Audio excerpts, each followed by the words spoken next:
Okay, good evening. First of all, my apologies for starting the show late today. Had some technical issues earlier on, but I think we are good now. We are live on all the pretty much all the social media platforms. I'm happy that we are back again tonight.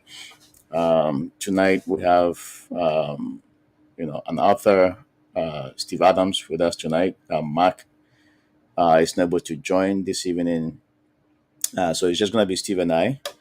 We'll talk about Steve, his personal experiences going through divorce and separation, talking about family. We'll also be talking about his book that's on Amazon. I'll have the opportunity to show his book on the screen, and also a link to the to the Amazon page that has the book. Very good book, and I'm very excited to have him on tonight.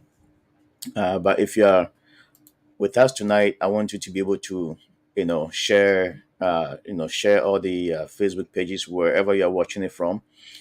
Just copy the link, share it with somebody. Somebody you may know going through, divorce, separation, family issues. This, podcast we are doing is helping a lot of families, and it's always my prayer that we'll have a lot more people blessed with, this podcast. I have the YouTube links also available. You can share that as well. You can just copy the YouTube link and share it with friends and families.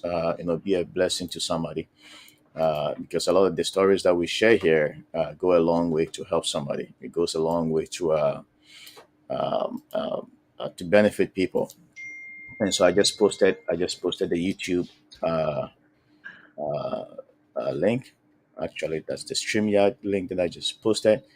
I will repost the YouTube link so you can just copy that and just share it with friends and families. It's very exciting to have Steve on tonight. Steve, thank you so much for your time this evening. I truly Hey appreciate Ben, how are having you. you? I'm blessed. I'm blessed by How's God's things in grace. Canada? Canada is fun. We are in the cold season now, and we're all going about our business. In jackets and looking forward to the heavy snows. But Well, I'm so not looking far, forward to that. We don't have those accumulations like you guys do. So I'm good. I'm a summer guy. So yeah, it gets pretty crazy here sometimes, but it's fun. To see the kids playing in the snow and right, having to go through that short period of cold weather. It's not bad. I mean, right. I like it for what it is. Just for a season. What Sure. about you? Just busy, busy. Mm, I mean, I appreciate the opportunity to be here tonight. I know we had a little technical difficulty, yeah. but that's okay. The objective is to continue to do these podcasts and to do this networking and to continue to try to make that difference. You and I talked before you went live. Yeah. We certainly have a broken system in terms Mm, of the family unit. And mhm, when I was in the process of writing the book, I sit down with everyone from coaches to family law attorneys to counselors to just about anybody. And, unfortunately, our system needs a whole lot of work, and there's a lot of mhm, bureaucracy to get there, and it's very frustrating. Um, I've been very fortunate, over the years. My kids are doing very, very well, and I'm very blessed. But another thing we alluded to before we went live, it's work, it's commitment, it's consistency. So, the whole purpose of launching that book was for that to be not only a tool, but a lighthouse for those fathers out there that need direction. mm, Even the absent fathers that may be trying to recultivate a relationship with their kids. Maybe the fathers that are in the federal system, that are going to be coming out and trying to do better. And when I look around and I read a lot of the dialogue online, and when I read some of the posts through Fatherhood Movement, I mean, there's almost 7,100 people on there now from all over the world, and there's a lot of anger, there's a lot of frustration, and there's a lot of references made to the system. So I just think there's a lot of work to do. I hope I can be a contributing factor to a lot of those guys that are out there. I make a point to go online just about every day, and some of those guys have called me directly, and I don't know it all. I'm not an attorney. I don't portray one. Been there and done that. A lot of the things that I feel like that I have done over the years. Really, a lot of things that I didn't do. I did see a lot of success, and to pass that along, through a book that's doing pretty well. It's getting some really good activity. I was telling you earlier that about the time the book released, COVID hit. So a lot of the speaking engagements and a lot of the book signings and appearances and things like that were nixed. So now we're kind of breathing life back into it and doing these. I have another one coming up in February in Brisbane, Australia. Of some guys that are doing something very similar, and it's just it's a blessing to get the word out there, and God willing, we will see some changes in the in the system. Yeah. So, Steve, how how did you get involved in the fatherhood movement? This whole movement that has to do with fathers. I believe there are moms as well that are also on the page. I've noticed that. The group page. Yeah, quite a lot of moms as well. Yeah, I've noticed that But recently. but most of them are sympathizers, and most of them are also going through the same issues, but on the opposite side. I agree. How did you get involved in this? Well, call it a little bit of passion, call it a little bit of Mm, divine intervention. mm, It's several different things led me to, the book was about a 2-year project. There was about 11 revisions. Um, when you got to be real careful when you ask someone how's things going for you. I mean, because you may need to sit down and talk for an hour. People like to mhm, kind of spill their problems, and they're reaching out and they need that sounding board. As time went on, that started to be, a very consistent thing that I was dealing with, that I would talk to people that were going through divorce, separating. Statistics don't lie.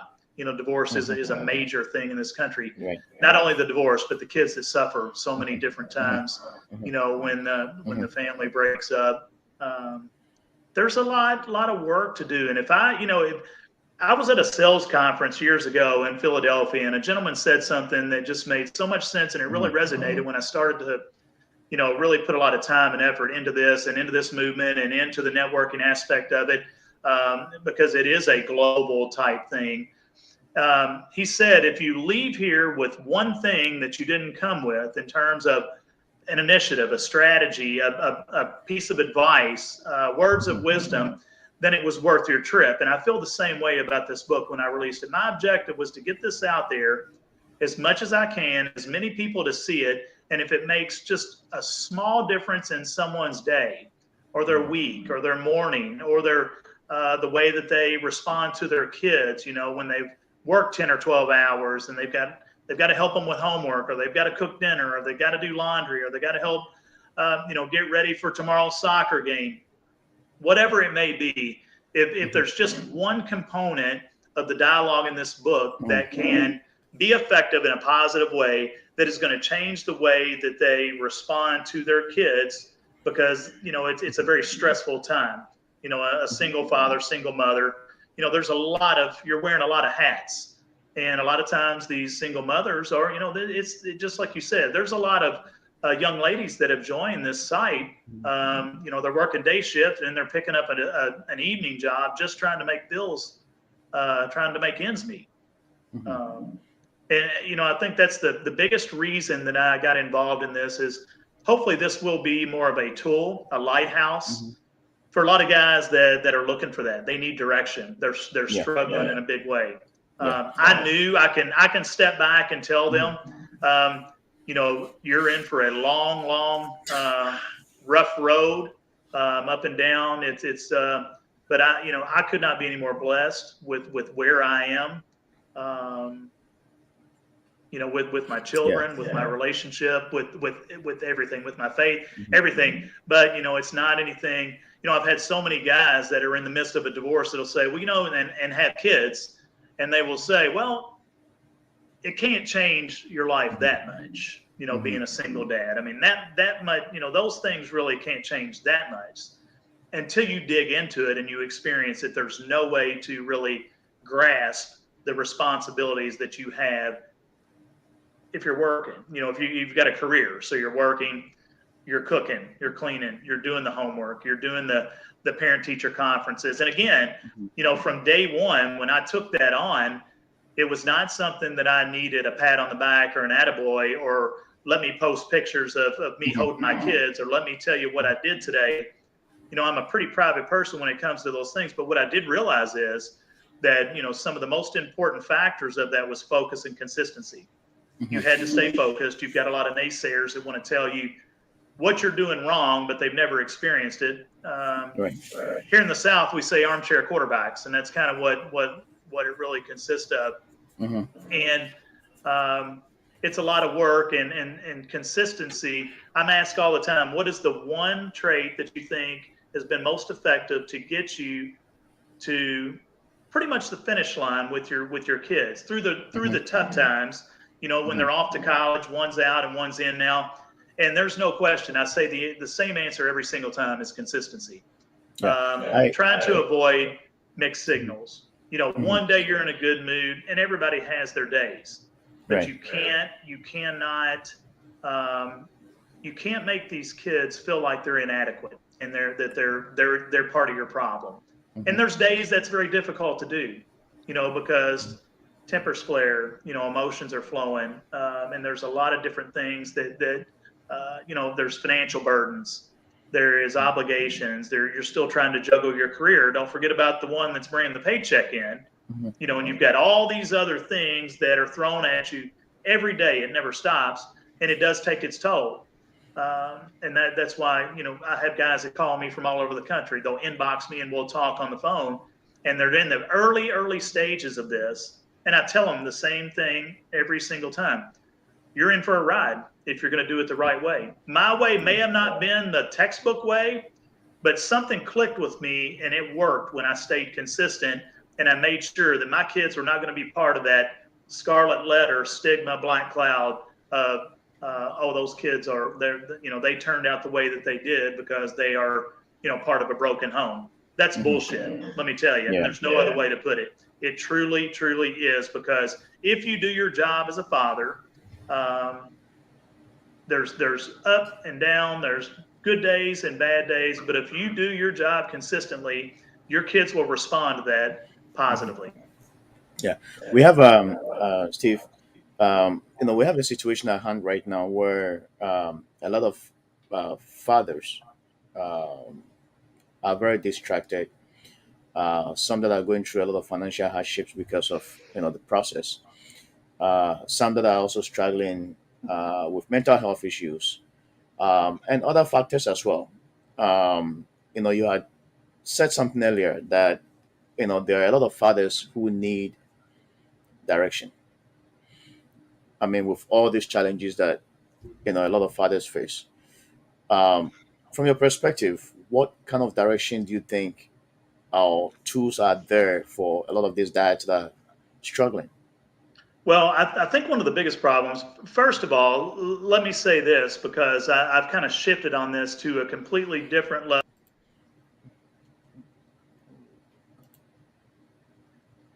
Depression is real and mental health is real. And I had a conversation with a guy the other day, and he said, I don't understand why so many people are using mental health as a crutch. And it's not that I took offense to that. Everybody's entitled to their own opinion, but let me tell you, that is, and I think a big part of the mental health issues that we have in this country are brought on by social media platforms. People are spending so much time, sometimes 7, 8, 9 hours a day logged into these sites. They're comparing their life with someone else's. They feel inadequate.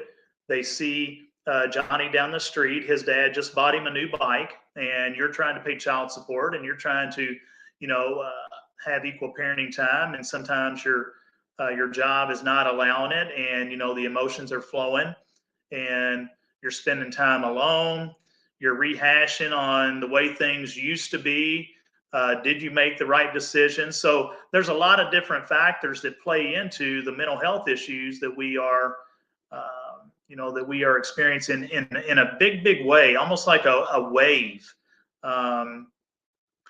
I do believe that in terms of, I think that, when you think about mental health issues, it's very similar to any other substance abuse problems. And I don't know that firsthand. I'm simply saying, as an observation, I think it's very important to avoid isolating yourself and trying to stay connected with resources and with other people. And as you get older, your people that you really can believe in and trust in, that list dwindles. You can almost count those on one hand.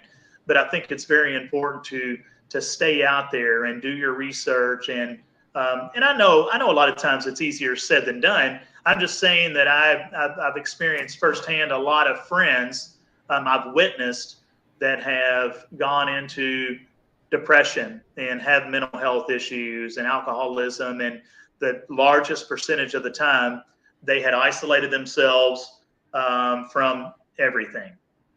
And I think the depression just grows, and the mental health issues continue to digress. And we're our worst enemy. Our mind is very powerful, and the thought of working a 40-hour week and writing a check for half of that paycheck to pay for equal parenting, and then you've got groceries, and then you've got your responsibilities. I mean, I've talked to guys in the last year that are living in their car. They just don't have, they've lost everything. And it infuriates me because I know that the laws are different in a lot of different states, and the system is so broken. I mean, it's so broken. It is, there's so many people that are decision makers at the, from a legal standpoint, that, in family court, many fathers that just simply are not getting a fair shot. And I know that it's a, the U.S. Census Bureau released numbers and said there's 18 million children in this country without a father in the household. I mean, 18 million children, so if the father's not in the household and the mother's trying to get by, she's probably working, like we talked about off air. She's probably, working her day shift job, and then she's cleaning houses or offices at night just to pay the bills. So it's just an influx of things that are creating, the problems in the schools. Where do you think they start? You can take away, and I'm not even going to go on the political aspect of this, but you can take away a lot of the problems that they say are contributing factors, but it never goes back to the household. It never goes back to the parents instilling those morals and values and ethics, and being, you can be in the same household with your kids and still be absent. The distractions, the social media platforms. I mean, I see cartoons all the time of 6 people sitting in the living room and they're all on their phones. Well, that's it's sad. It's sad that we are there. We're all guilty of it. I'm guilty of it. I try to do better every day, and that's all that I can do. Mhm. Mhm. But going back to a discussion we were having earlier on before we came on air about absent fathers. You seem to have a different perspective. I mean, there are some that call absent fathers deadbeat fathers as well. But you had a different perspective on uh, absent fathers, and you had said that sometimes a father is home, but at the same time he's absent. Can Oh, you absolutely. elaborate more on Absolutely. that? Yeah, I yeah. think, Can you yeah, go ahead? absolutely. I just think that, a father has a very, very important role in child rearing. Mhm. He is the typically considered the breadwinner, the stronghold of the family that takes, the lead by example, the disciplinarian, and I mean within reason. I mean just trying to cultivate and do all the right things along the way to be able someday to kick them out of the nest, and they go out on out on their own and become outstanding, upstanding citizens, members of society. And I think when that is missing, that well, I don't think, I know these kids, if they're not getting the attention at home, they're going to get it somewhere. They're going to get it elsewhere. And they're at a very vulnerable state when they don't have that male role model, in the house. Now there are situations of where the fathers are in the federal system. That's disheartening. And I know that there's programs very similar to this when they are on the brink of being out and being released, and they have been through a lot of different programs in the federal system to try to prepare them somewhat to try to recultivate a relationship, with their son or with their daughter or with the mother of their children or all of the above. I think that, I think there's a lot of children that are in the school system. So most of the behavioral problems, stem, not all the behavioral problems with all the kids, but if it's kids that don't have the role models at home, they're reaching out for that attention that they need, that they're not getting at home. There's no discipline, there's no attention. It's just a very frustrating, frustrating thing to see. The family unit has crumbled. And if it's going to crumble, and I know it's going to continue to crumble, it has, it does, and it will.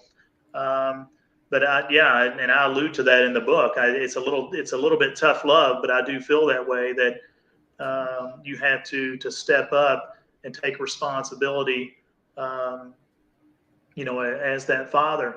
One of the biggest problems that we have in the divorce process and trying to do the right thing, if you will, is the inability to refrain in conversation, in disagreements that escalate.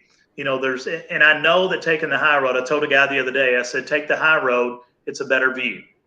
And what I meant by that is, bite your tongue, turn and try to watch. And I know it's difficult, but regardless of what you may think, those kids are watching every move that you make, everything you do. They're watching, and they're storing it up there in that little memory bank that they've got.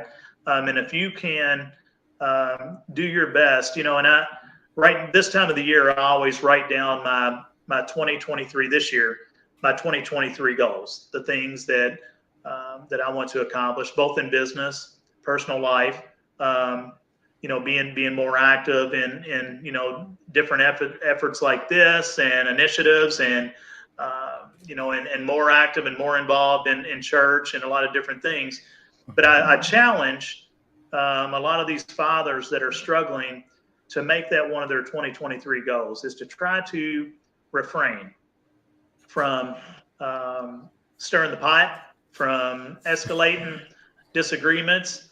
Walk away, and it will come back to you, and stay consistent with that. Now, I've had them say, Steve, you have no idea what I'm dealing with. And that's not a fair assessment, because you don't know me and I don't know you. I'm simply giving you advice that worked for me.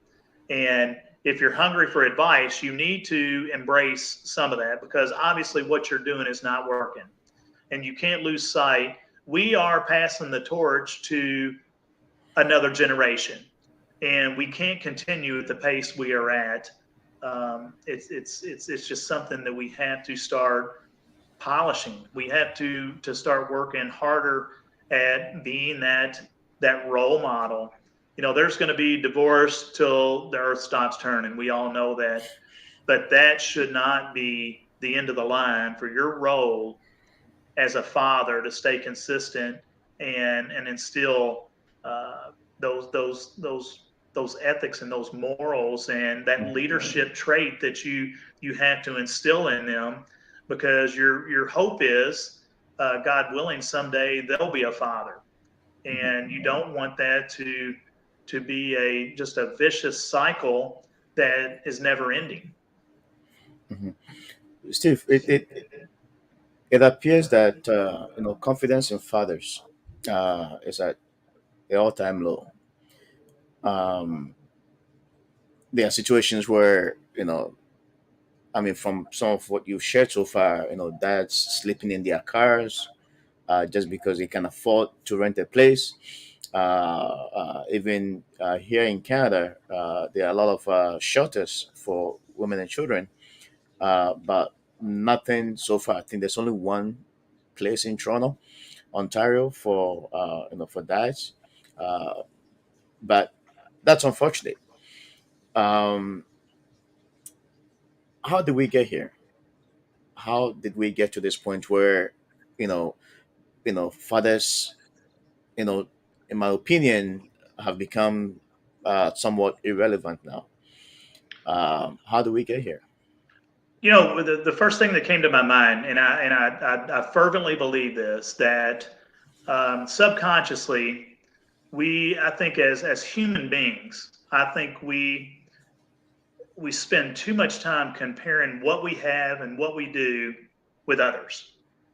And if you couple that, again, I know I keep making reference to these social media platforms, but if you couple your inability to be thankful for what you have as a father, as a leader, as a breadwinner, and then you sign on to a site and you the things that people post, um, fathers feel inadequate if they're the least bit vulnerable with their circumstances and their family crumbling apart, and the verbal abuse that it's reciprocity, the wife to the husband to the wife. And again, I think a lot of things could possibly make progress if people would learn to those conversations do not need to be so um, in depth, and because the more emotionally, the more that if you're in the heat of a divorce, or you're in the midst of a divorce, the more you guys are talking, 90% of the time, there are exceptions,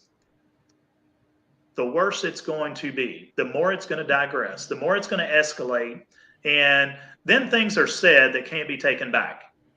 And, a lot of demeaning, degrading, cut to the core conversation. And and men, you think about it. Say, for example, that um, they have been, a victim of the system, and say that their overtime was cut out, and say that they're not seeing their kids. They feel inadequate. They feel useless. They feel like that they have not. They let their children down. And that is the onset of depression and mental health concerns and suicide. You and I talked about that. um, I think that limited conversation can go a long, long way. The day will come where you can, you're never going to be most aren't. There's exceptions, and that's great. Some do become friends years down the road, and that's okay. That's not a problem.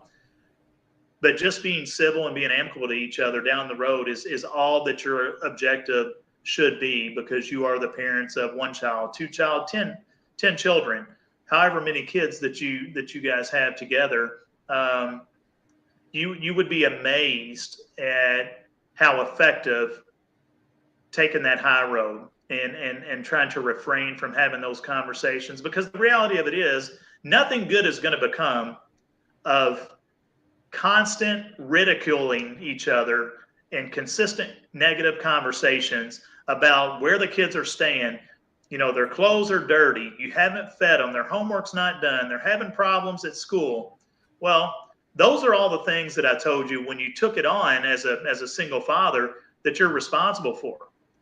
She's responsible for those children when they're with her. You're responsible for those children when you're with them, with yourself. And you can work as a team, but that doesn't mean that you guys have to, be the best of friends. I mean, you live separate lives now, Mhm. but there is a side of you really that ought to be able to communicate back and forth. But it doesn't need to be picking at each other and discussing each other's shortcomings. Nothing ever is going to become good of that. Mhm. hmm I have Joseph Namajaros on. He was on last weekend, and Joseph, thanks for joining us tonight. And he made a comment as we were speaking that basically the best solution in everything you've described is to bite your tongue and walk away.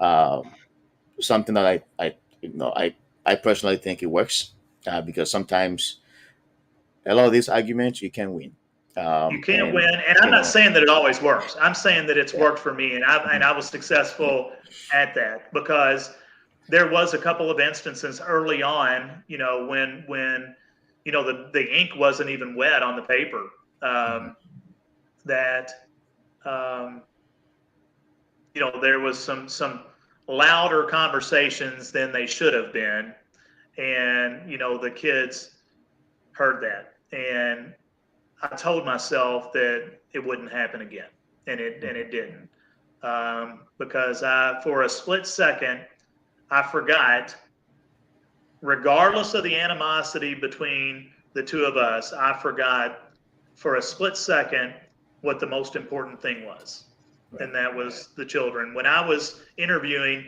uh, Dolly Berry was a family court judge that has recently retired here in Louisville, Kentucky, and she said, hmm "Steve, when you're in the heat of the divorce hmm and you're arguing back and forth, hmm you despise each other so much that you forget about the prize. You forget about the children. You forget about the things, that are the most important to you.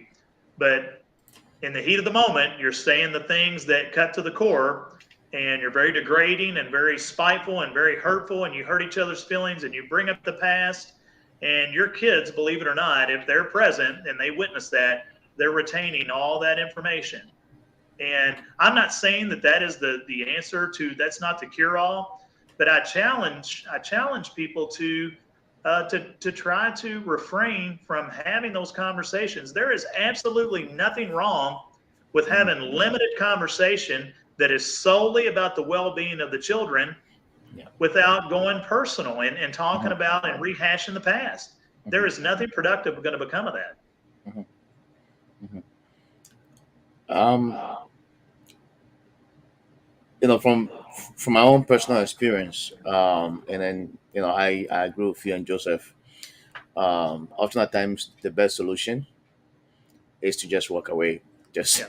because one thing I've learned is, and I don't want to sound biased, but we just cannot win the argument. Yeah. You can try, but you will lose. It's just it's just the way it is. I'm just trying to find a way to go about describing it. At the same time, being careful not to offend people. But it's just an argument that no matter, even if you are right, just walk away. No, I agree. uh, Walking away can be the best solution, the best decision that you can ever make. Because sometimes in the heat of the moment, it can be exchanging words, and like you said, the kids can be around a lot of, and sometimes going through these things, you say things that you don't really think about. It, just words just comes out of your mouth. Well, and not Uh, only that, in the heat of the moment, I mean, things could go even worse than that. It happens yeah, every day, yeah, in terms of domestic violence, and in the front yard, or at the kitchen table. hmm Uh, to get up and walk away is brilliant, because that could save, there's men and women that are in the system right yep, now that couldn't hmm walk away. yeah, And yeah, it's hard. I scratch my head because I don't feel like that I'm wired like that. But I've always tried to make a point of um, stopping the conversation and maybe picking up later. Instead of just letting things just escalate and get out of control, because that can hmm happen very quickly and yeah, does. yeah, yeah. And we're in a situation where it looks like the system is very unfair to to dads, and you know there are moms as well. There are some moms as well that are going through the same thing. Some moms that have been alienated as well. Sure. Uh, and I'm talking about dads because, you know, a good percentage of dads are the ones at the receiving end. Unfortunately, that's just a fact. And one of the things that I always ponder over is how come the system works so much against that. It's like the moment you start going through this process, the dad has to fight an uphill battle, which makes no sense. There should be a fair playing ground for everybody. Everybody starts off at the same point, like a 50-50 shared parenting. And if one is abusive, then that will change, the outcome of everything. But it appears that everything works against that. Everything works against that. That's more or less at the losing end from the get go. Why do you think it is so? I think, as you were speaking, I was, the wheels were turning, obviously. It seems like that the numbers, back to the absent fathers, I think that, when you look at some of those statistics of the fathers that are no longer associated with their children, the absent father concept, um, that the courts and the judge, no matter what state or what country you're in, Mhm. um, continues to associate um, the lack of responsibility if you're comparing the mother with the father. They'll give the mother the kudos of the motherly instinct, but they give the father because of the statistically, nationally, um, and you hit the nail on the head, the proverbial deadbeat dad. Um, there's no question it sways a lot of the decisions in custody battles that leaves me scratching my head, because don't treat Steve in Louisville, Kentucky, like Bill in Denver, Colorado, Mhm. that is never present, um, knocks his kids around, and there's domestic going on and mental health concerns. It has to be a case by case, and there's almost like, in a large percentage of the time, that it is a system, kind of a blanket type ruling on these custody cases. And we've got to do better. I don't know. I don't, Ben. I don't know the answer, but I do know we have to do better. And I do, uh, in the same sentence that I say that dads need to step up, they need to do their job, they need to lead by example, but the courts and the system needs to step up as well, and give these dads a fighting chance to be the father they want to be. I'm not the kind that casts stones. I know that there's a lot of guys that I've talked to over the years that have, they've made mistakes, they've done things wrong, and they've paid the price. That should not mean that they are shunned for the rest of their life with their children. People make mistakes, they make bad decisions, and trying to recultivate that relationship, that with their children. It's never too late. It's never too late. And a lot of times I've had dads that have said, she tells me that, I've been out of his or her picture too long, and we've moved on. And that's gut wrenching to think that, because he he made some bad decisions, and he's going to pay the price for the next 30 or 40 years. Um, it's just a really convoluted, inconsistent system that we're dealing with. But let's go back. A lot of the statistics on absent mothers, um, they're not to the level, of the father numbers, in terms of absent fathers. But I feel strongly that, um, I think fathers get beat down so much through, through their circumstances. If they, unless they've just walked the straight and narrow and they can afford to pay the attorney's fees, which is such a small percentage, and get representation and juggle everything out there and do it.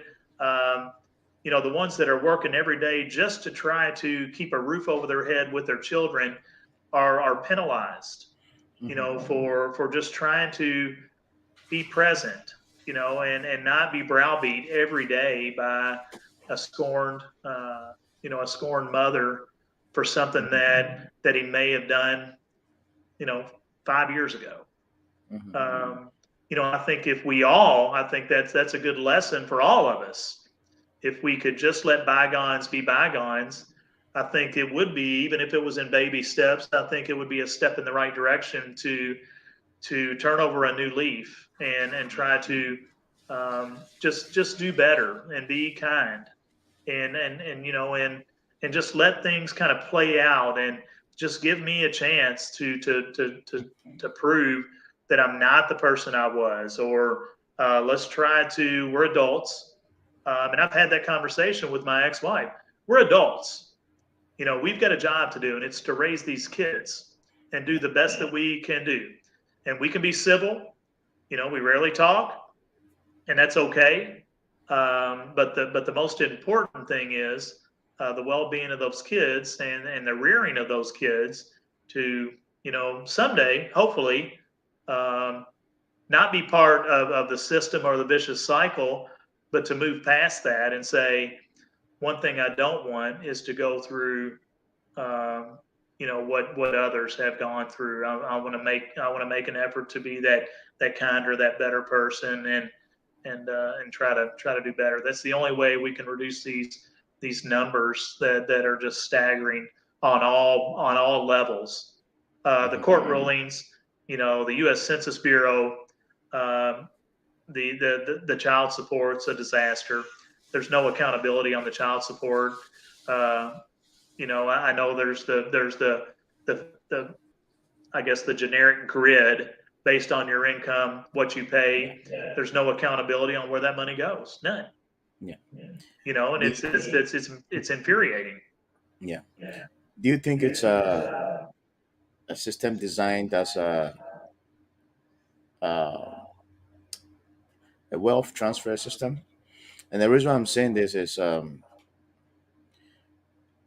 at times, I'm not sure if you've watched our divorce call, but um, very educational, where we, learn that the family court system and the family lawyers actually make millions of dollars, uh, from parents that are going through the divorce process. Right. Um, and it's rather unfortunate that they will profit from families that are emotionally broken, It just certainly goes on. I can tell you it right, goes on. Absolutely. right, fighting to be in the lives of their children, and they know that responsible fathers will never walk away from their children. They will do everything possible, even if they have to go through the process. I've had guest Mark himself had to move to a different state just to be in the life of his son, Right. and so they make sure that fathers will never walk away, and so they have to go through the process. And by going through the process, you are drained. You are financially drained. You go through the process and you come out broke. On top of that, like you said, these child support calculations are completely off. It makes no sense. And so you have, a dad who is basically, working, basically the primary person who brings the income in. At the same time, he's transferring the wealth. My thinking is it because men don't spend that much, so we have to transfer that money to the moms to spend to basically get the economy going. I don't know if you Well, see it the same way. no, I'm not sure that I've ever looked at it that way, but I can tell you that I think that we would see some progress if there was some type of legislation passed that would limit the you'll never make me believe that this could not materialize. The argument with attorneys is, well, everybody's situation is different, so we have a continuance. Well, you're still billing continuance, you're still billing continuance, that you could do a more streamlined approach and put these divorces to bed in a certain amount of time in terms of hours. And if it does not exceed those hours, or if it's less, there's a credit back to the one that's writing the check. But to continue to your point, I think it kind of segues to what you're saying, because it is kind of a transfer of wealth, indirectly, to keep these going, to keep it going, as opposed to getting to the root of the problem, trying to come up with a mutual understanding and a mutual agreement. A lot of the havoc, I think, is created by the representation. You wonder sometimes, if the two attorneys are talking, are they really talking about the things that they come back and convey to you, or are they talking about where they're having dinner tonight? And I've always believed that as a father, that I'm like, they're all friends, but they want to butt heads in court. How much validity is there? Yeah, you're right. You're right. Steve, let's talk about your book. Okay. Now what? Want to tell the audience, I've gone through the book. I haven't read it fully yet, but I I love it, and I'm just looking forward to just have that time to just finish reading everything. I know it's on Amazon. I'm just showing it here as well. Do you want to tell us about the book, and where people can? I mean, I recommend this book. Very good book. I mean, from what I've read so far, I think it's a book that will make a difference in the life of a dad. Tell us more about the book, Steve. Well, I appreciate that. I use the same analogy every time that I talk about it, when I give a kind of a Cliff Notes version. I like to think this is obviously a tool slash lighthouse, Mhm. um, for the father that simply needs direction. I'm not a marriage counselor. I'm not a social worker, not psychiatry or Mhm. psychology or any of the above. I'm just like everybody that's in these groups that Mhm. are looking for direction. And it became to be a passion to me, to try to um, help. Though I've been there and kind of done that. Is the best way to uh, to describe. It's got a little slant of tough love, that I feel like that, you've got very, very hard life changing decisions to make. There will Mhm. be sacrifices that you will have to make, Mhm. if you intend to consistently lead by example. Mhm. Your life is going to change dramatically for the Mhm. better. You may not think so at first, but Yeah. the days of, the dinners, the breakfast, the network meetings, the happy hours, the golf game, the ball game, out with the friends, out with the buddies, a lot of that's going to change. So the Mhm. question you have to ask yourself is, on the front end, if you want to be an integral part of your child's life, and you want to be that father that you envisioned yourself as being, how bad do you want it?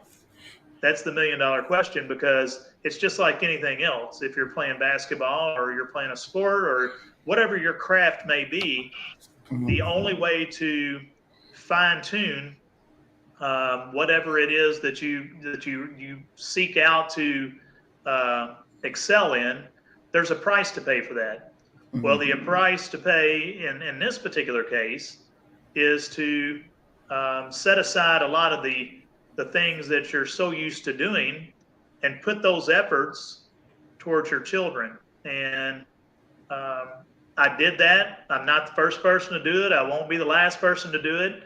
I don't know all the answers. The book doesn't give all the answers, but um, I'm batting 1,000 with people that read it and give me feedback and tell me that um, they could really identify with some of the scenarios in here, and some of the thought processes that I conveyed, through the book. And we even touch on social media, the good, bad, and the ugly of that. We talk a little bit about, like we had talked about early on the show, that you can be in the same room with your kids and really still be absent. It's not effective. It's not healthy. They sense that you don't want to spend time with them. Uh, I think that if it doesn't make you scratch your head and say, "I've got some work to do," I would be very surprised, because I think that it's a short read. It's not. There's a lot of books out there on fatherhood, but you know, I guess the way that I share this with most people is, um, I had some success, with my children. I'm very proud of where they are. I'm very blessed. Um, and I had some pitfalls. I had some bumps in the road. I had some very, very, very dark days. But at the end of the day, my kids I'm so blessed with where they are. And I know this for a fact, that if things would not have changed with me, that I spent 21 years in corporate America and was gone traveling, work, work, work, meetings, lunches, happy hours, dinners, functions, just the list goes on and on and on and on and on. And that's the price you pay sometimes, when you're out there trying to climb the ladder of success. But what I discovered is my definition of success um, changed in a big way. It changed in a big way. The monetary aspect of success is a very small part. It's needed, but it's a transient high. The more it's always more. The house isn't big enough. The boat's not big enough. The car's not shiny enough. The trips aren't exquisite enough. And at the end of the day, we all want to attain the goal of finding peace and balance at a good place where, you have kind of got to the finish line with your children and you've worked consistently. But just like in the corporate world, there is major prices to pay to get there, major prices to pay. And there's a lot of work done on your part that um, you have to realize that you can't do it for a week or two and say, well, this isn't working out. This was years. This was a decade for me. Um, so don't tell me that I don't know, what the climb feels like. The good days, the bad days, the sick days, the depressed days, all of the above. Knowing that there was light at the end of the tunnel, knowing there was a finish line there. But the hardest part is staying consistent and taking that high road and trying to minimize the drama, and trying to continue to instill in your kids and lead by example. Because regardless of what your ex does, take the high road, be the better person. If that's all that she wants to do, or if that's all that he wants to do is create havoc, separate yourself from that. Just like in life in general, if you've got people that bring you down, because negativity is extremely contagious. The longer you're around it, the more you'll be like that. Yeah. Whether it's in your marriage, your child rearing, your job, your no matter what it is, the longer and the more you're around people that bring you down, um, it's not very productive. Yeah. And Steve, there are 8 principles for divorced fathers that you had, identified in your book. Um, I believe these principles are also applicable to divorced moms as well. Um, I've talked to some moms actually that have read the mhm, book, and mm, they said, really, this can apply to the single mothers out there that are kind of struggling to have that relationship with their kids, and yeah. try to do the right things and stay consistent. So really, they do, they Mm. are very applicable to the mother as well. So, what are the key points here in these 8 principles that you've identified? I know, the first one is priorities. Setting up priorities. Success, patience, balance, structure. judgment, consequences, and social media. You've talked, a lot about social media. But what is the core message in these principles that you've listed here in your book? What is the key message? Yes. The key message is when this takes place and the signatures have been signed on the divorce decree, that you better have a plan of action.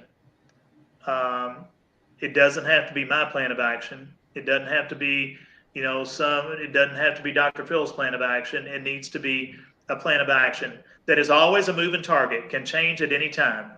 But you have to acclimate to some structure, which we allude to in the book. There has to be some structure so those children know everything's going to be okay. We will get through this. Mhm. Without that, if everything consistently stays in disarray and there's no plan of action or no structure or no path or nothing going in a consistent direction, it's difficult for your kids to want to be in that environment. It really is. You have to, and it's a long-term project, because you don't do this for a couple of weeks and then you're gone out again. You don't come home till 2 a.m. because that's when they start saying as they get older, oh, dad's back to his old ways, or that didn't last long. I mean, who wants that? Who Mhm. wants that? But it's a very long journey, but it is so rewarding. It is so well worth it to get to the point of where you say, you know what, um, we beat the odds. We beat the odds with this, and we can excel. And my kids did excel and become, functioning members of society, and they're educated, and they're happy, and they've got a great personality, and they're very optimistic about life and their goals and their future and what they want to do. And there's as a parent, there's nothing more rewarding than that. But you have to have some things in place, and you wing it. You nobody is prepared when this is thrown at you. I'm not saying you have to have a plan of action and everybody has this textbook plan. I'm saying you have to have some structure in your life so your children, when they observe your day in and day out routines, they feel a level of comfort with you. And if you're not doing that, there's the chance that the father gets put on the back burner, and the children will gravitate to a more comfortable environment. And that, unfortunately, is something you may not like how it turns out. Yeah. Steve, thank you so much. You've been a blessing. Um, to the dads out there, um, just be patient. It's a very long journey. I wish myself or Steve can tell you or give you a quick formula, to find solutions. Uh, Unfortunately, there's nothing like that. No. But what I would encourage you to do is just stay focused, because these things can distract you. And if you're not careful, you can get into a situation of depression, um, which doesn't help. Um, you know, in the midst of arguments, just, like Steve said, just walk away. I find that to work so much better. If you can ignore, just ignore and just walk away peacefully, because Just sometimes, try it. Is all I, yeah, that's all I'm asking. As yeah, one of your 2023 goals, just try something different. yeah, The definition of insanity is doing the same thing over and over and over and expecting different yeah, results. yeah. So, what do you really have to lose by trying and implementing something new in your daily routine that it's proven to work for some people? Maybe not Mhm, everyone. I'm not saying it's the cure all, fix all. Give it a shot. Write it down as one of your 2023 goals. mhm.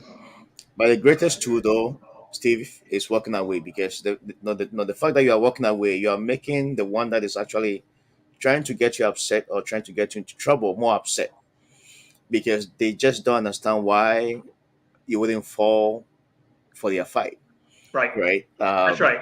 It's like it works it works so well, because you're essentially saying that I'm not interested in any fight. All I want is to be there for my children and to see them in a meaningful way.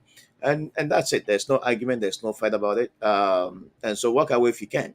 One of the things that I would also encourage, dads out there, don't talk to the wrong the wrong folks. There are a lot of people there that have not been through this process, and you make a mistake talking to them and you will get misled. You do a lot of foolish things that will get you into a lot of trouble. That's right. We have people like Steve, people like Mark. We have Joseph Majoros, who's also online. I've talked to him. There are so many people out there that have been through this process that you can easily reach out to them, talk to them, even if you need to pour out. Just it's okay. Sometimes we all need to talk to each other. We all need to pour out on each other to get some encouragement because what I've experienced may be almost the same thing as what you are going through, and so we can hold each other and advise, encourage, and instill some level of hope because it's a long journey. I And agree totally. the children needs us more than you can imagine. We can't engage in things that will get us into more trouble. Just keep things level headed. Be at peace. I know it's difficult, saying that you need to be at peace, but you have to because uh, you'll be fighting yourself down the line, which will not help you. And so, very very good advice that we've received from Steve tonight. Any final thoughts from you, Steve, before we sign off? No, I think we covered quite a bit tonight, Ben. I think you did a tremendous job, and again, if people can just take one thing away from the bit that we put together tonight, just one thing that would resonate with them, it's worth all of our time. Yeah, yeah. Thank you so much, Steve. And if you can stay on for a few minutes, and I'll be within a I second. will. Thank you. Thank you.